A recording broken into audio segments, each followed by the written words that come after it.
Sœurs et frères, bienvenue à cette célébration où le Christ nous rassemble au nom du Père et du Fils et du Saint-Esprit. Amen. Nous fêtons aujourd'hui Saint André Dunglac, prêtre et ses 116 compagnons qui ont été martyrisés au Vietnam au cours du XVIIIe siècle. Nous pourrons porter dans notre prière de façon particulière le Vietnam et ses habitants. Nous sommes invités à prier également le frère André pour faveur obtenue demandée par Madame Céline Jacques. Excusez. La grâce de Jésus-Christ, l'amour de Dieu le Père et la communion de l'Esprit Saint soient toujours avec vous. Et avec votre esprit. Quand il nous semble que la mort aura le dernier mot, tournons-nous avec confiance vers le Seigneur.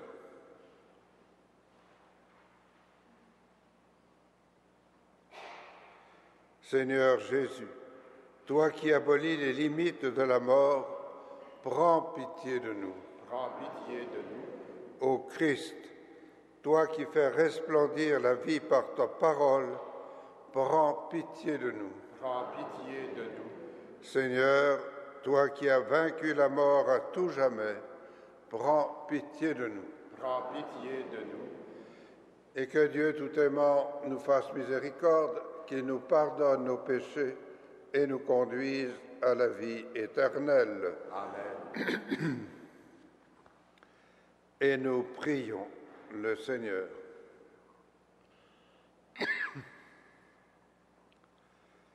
Seigneur notre Dieu, source et origine de toute paternité, toi qui as donné au saint martyr André et ses compagnons la grâce d'être fidèles à la croix de ton Fils jusqu'à l'effusion de leur sang, accorde-nous par leur intercession de savoir annoncer aux autres ton amour afin de pouvoir être appelés fils et filles de Dieu et le l'être vraiment.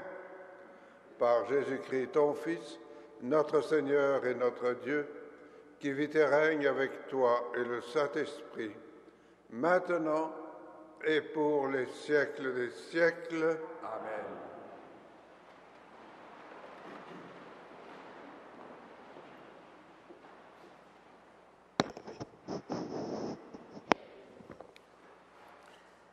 Lecture de l'Apocalypse de Saint Jean. Moi, Jean, j'ai entendu une voix qui disait « Les deux témoins envoyés pour porter le message prophétique, ce sont eux les deux oliviers, les deux chandeliers qui se tiennent debout devant le Seigneur de la terre. Si l'on veut leur faire du mal, un feu jaillit de leur bouche et dévore leurs ennemis. Oui, ceux qui voudront leur faire du mal, c'est ainsi qu'ils doivent mourir. Ces deux témoins ont, comme le prophète Élie, le pouvoir de fermer le ciel pour qu'il ne pleuve pas pendant le temps fixé par leur prophétie. Ils ont aussi, comme Moïse, le pouvoir de changer l'eau en sang et de frapper la terre de toutes sortes de plaies chaque fois qu'ils voudront. Mais quand ils auront achevé de rendre leur témoignage, la bête qui sort de l'abîme leur fera la guerre, les vaincra et les fera mourir. Leurs cadavres resteront sur la place de la grande ville, à laquelle on donne les noms symboliques de Sodome et d'Égypte. C'est bien là que leur Seigneur a été crucifié. Des hommes de tout peuple, race, langue et nation viendront voir leurs cadavres pendant 3 jours et demi, sans qu'il soit permis de les mettre au tombeau. Les habitants de la terre en seront heureux. Ils s'en réjouiront, ils échangeront des présents, parce que ces deux prophètes auront tourmenté les habitants de la terre. Mais après ces 3 jours et demi, l'esprit de vie qui vient de Dieu est entré en eux, et ils se sont dressés sur leurs pieds.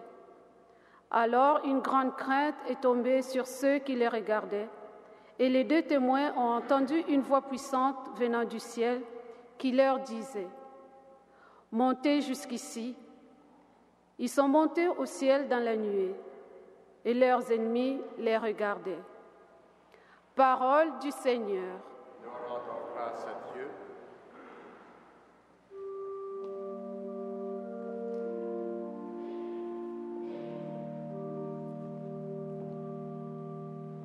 Béni soit le Seigneur, mon rocher. Béni soit le Seigneur, mon rocher. Il exerce mes mains pour le combat, il m'entraîne à la bataille. Il est le bouclier qui m'abrite, il me donne pouvoir sur mon peuple. Pour toi, je chanterai un chant nouveau. Pour toi, je jouerai sur la harpe à 10 cordes. Pour toi qui donnes au roi la victoire et sauve de l'épée meurtrière David, ton serviteur. Béni soit le Seigneur, mon rocher.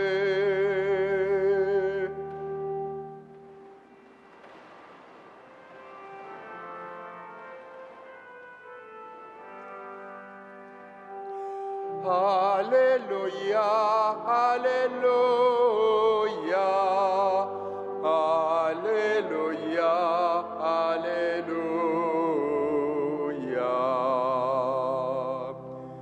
Jésus-Christ, notre Sauveur, a détruit la mort.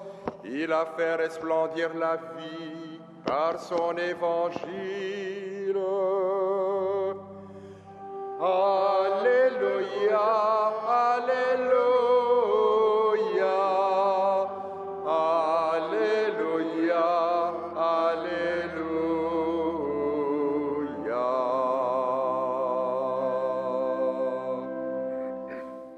Le Seigneur soit avec vous.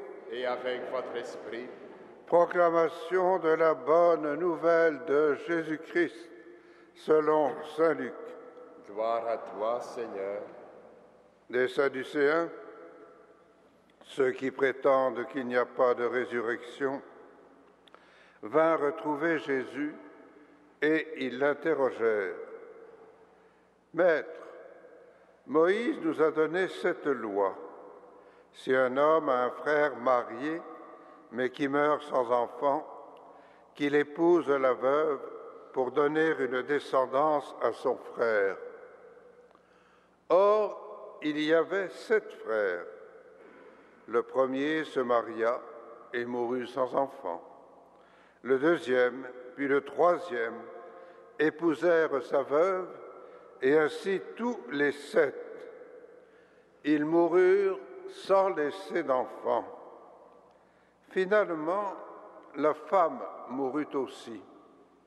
Eh bien, à la résurrection, cette femme, de qui sera-t-elle l'épouse, puisque les 7 l'ont eue pour femme?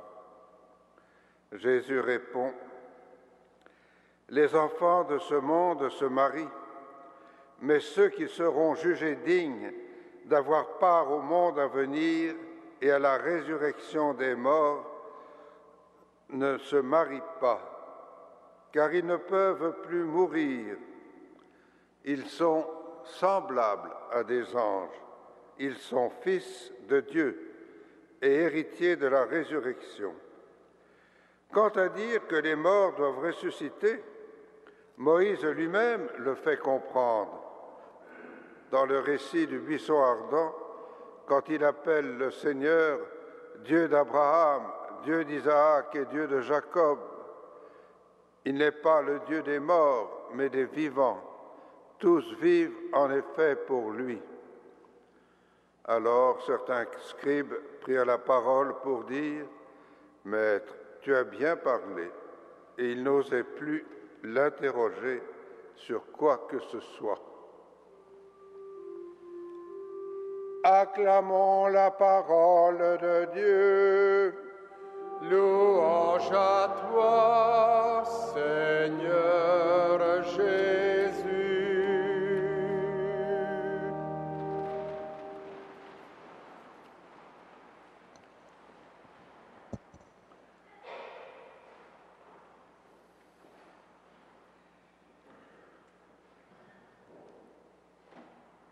Les Sadducéens ne croyaient pas à la résurrection, et c'est pour ça qu'ils posent un piège, une question à l'absurde au Christ, pour tenter de le piéger.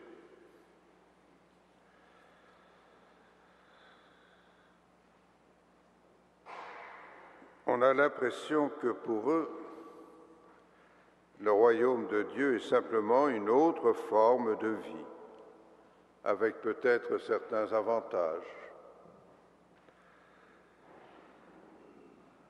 Mais la femme qui aurait été mariée cette fois se retrouverait alors avec beaucoup de problèmes dans l'au-delà. Et Jésus veut amener ses auditeurs plus loin que cette vision d'un paradis comme la terre, mais en mieux. La résurrection fait de nous des fils et des filles de Dieu. C'est notre premier état et dernier état dans le royaume. Et à partir de là, sachant à quoi nous sommes appelés pour l'éternité, il nous importe de nous préparer à vivre cette condition de fils et de filles de Dieu.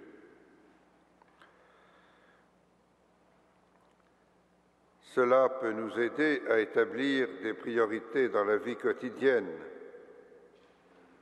Être fait pour le ciel devrait changer quelque chose dans notre vie.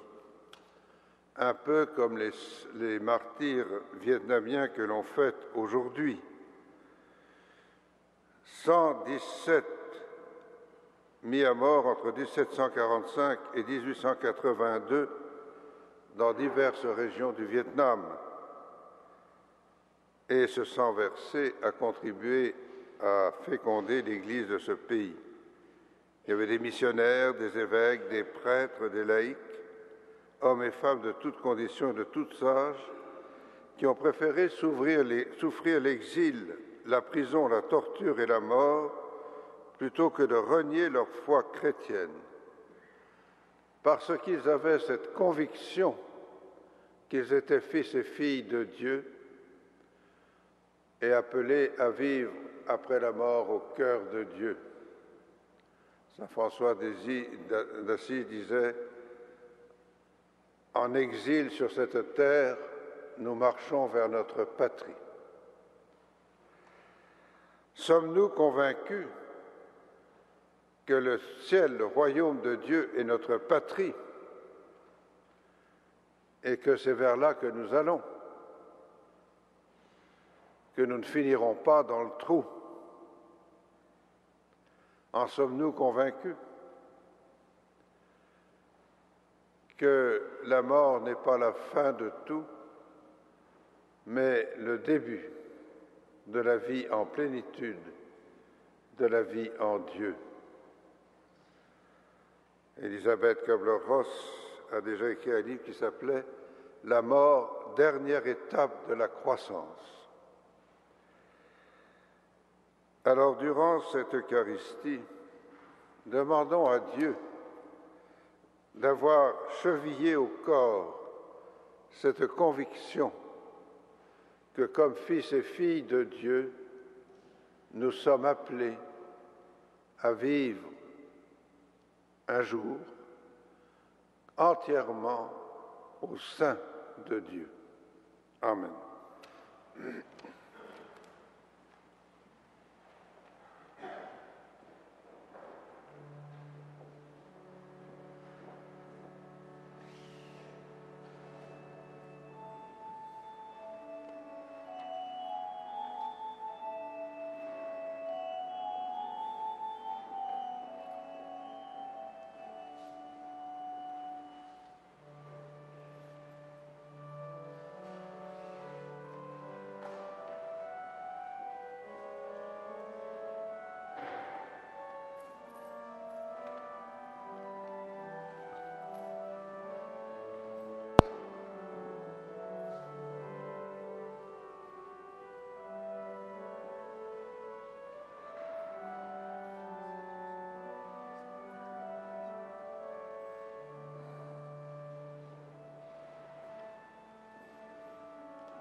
Prions ensemble au moment d'offrir le sacrifice de toute l'Église.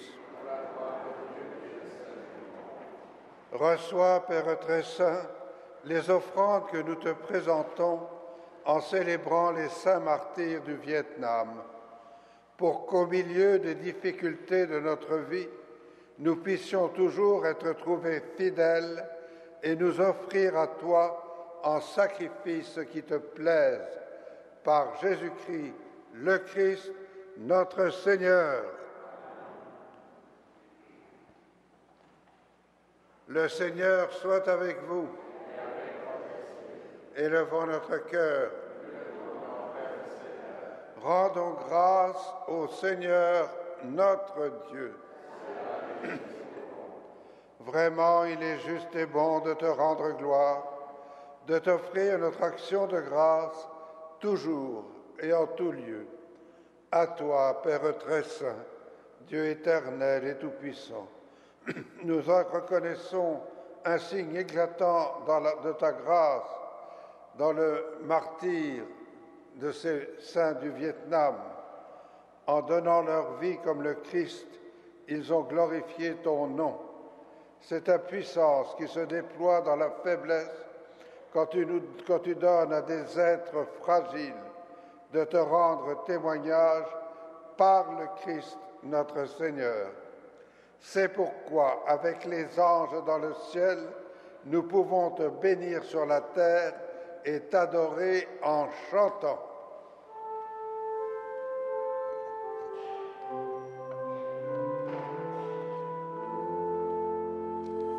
Saint, Saint, Saint, le Seigneur, Dieu de l'univers. Le ciel et la terre sont remplis de ta gloire. Hosanna au plus haut des cieux. Béni soit celui qui vient au nom du Seigneur. Hosanna au plus haut des cieux.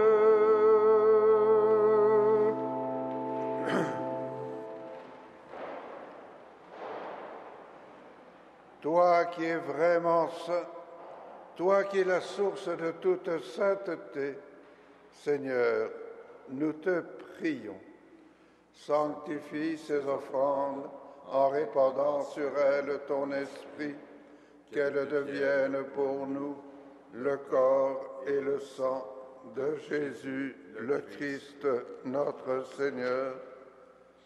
Au moment d'être livré et d'entrer librement dans sa passion, il prit le pain, il rendit grâce, il le rompit et le donna à ses disciples en disant : « Prenez et mangez-en tous, ceci est mon corps livré pour vous. »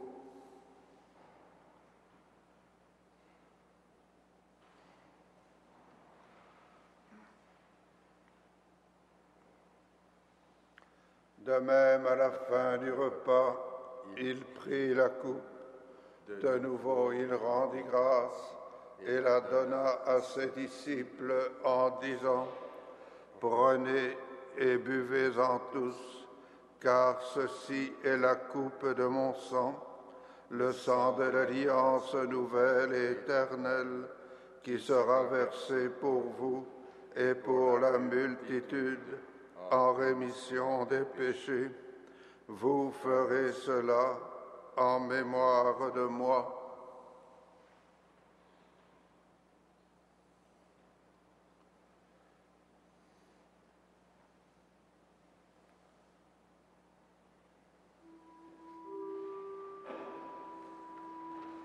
Il est grand le mystère de la foi. Nous proclamons ta mort, Seigneur Jésus. Nous célébrons ta résurrection. Nous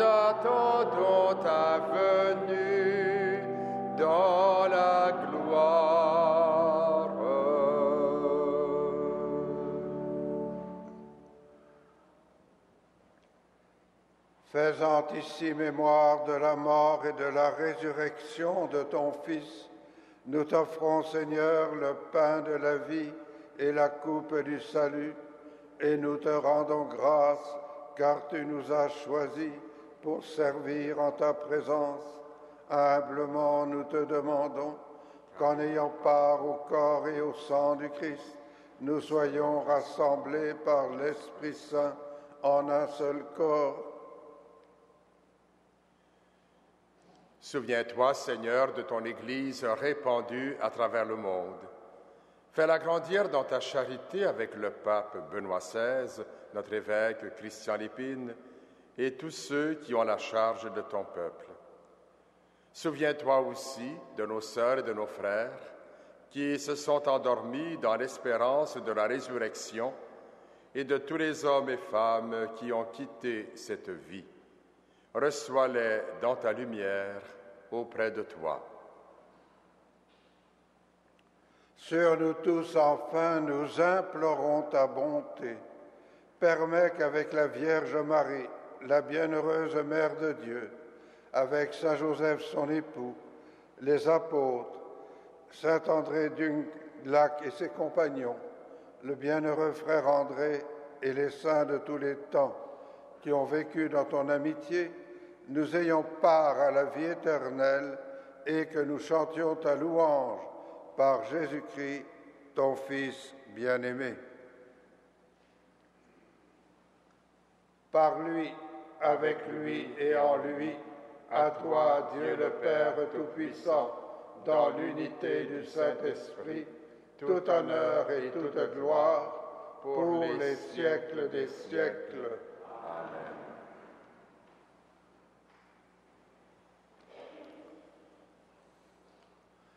Unis dans le même esprit, nous pouvons dire avec confiance la prière que nous avons reçue du Sauveur.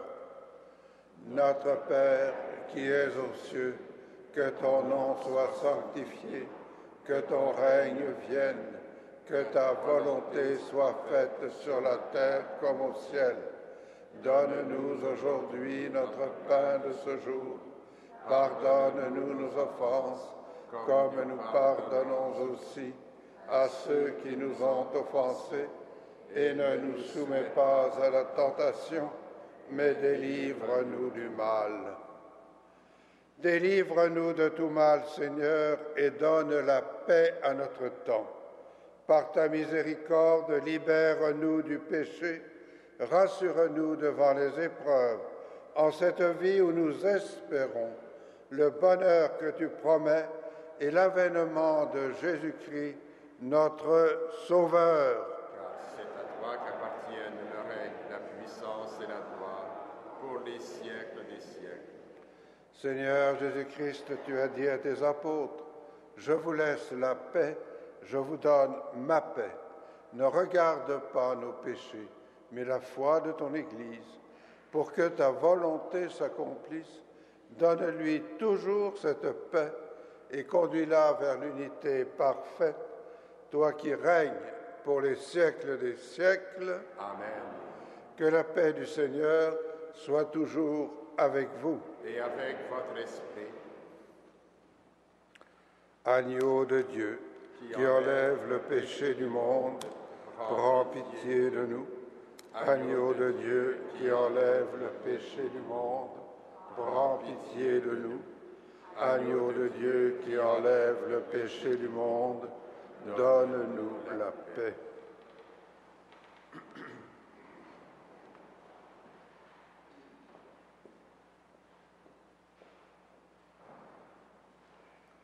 Pour la communion, il y aura un ministre en face de chacune des allées. Vous avancez en procession. Heureux ceux qui sont persécutés pour la justice. Le royaume des cieux est à eux. Heureux les invités au repas du Seigneur. Voici l'agneau de Dieu qui enlève le péché du monde.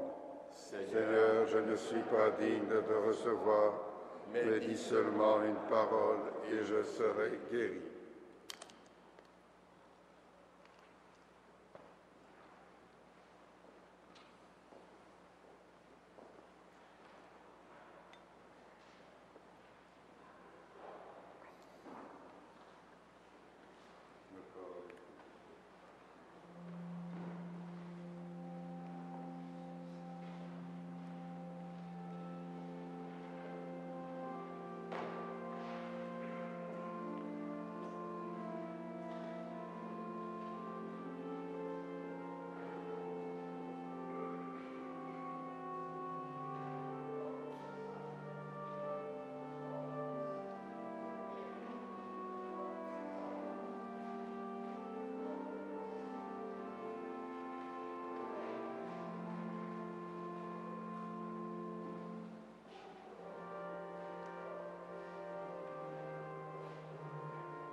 Prions le Seigneur. Après avoir mangé ce pain unique en la fête de tes saints martyrs, nous te supplions, Seigneur, garde-nous unis en ton amour, afin que nous obtenions pour toujours la récompense promise à ceux qui souffrent pour toi, par Jésus le Christ, notre Seigneur, qui vit. Le Seigneur soit avec vous. Et avec votre esprit. Que Dieu tout-aimant vous bénisse, le Père, le Fils et le Saint-Esprit. Amen. Convaincus que la mort n'aura jamais le dernier mot, allez dans la joie et dans la paix du Christ.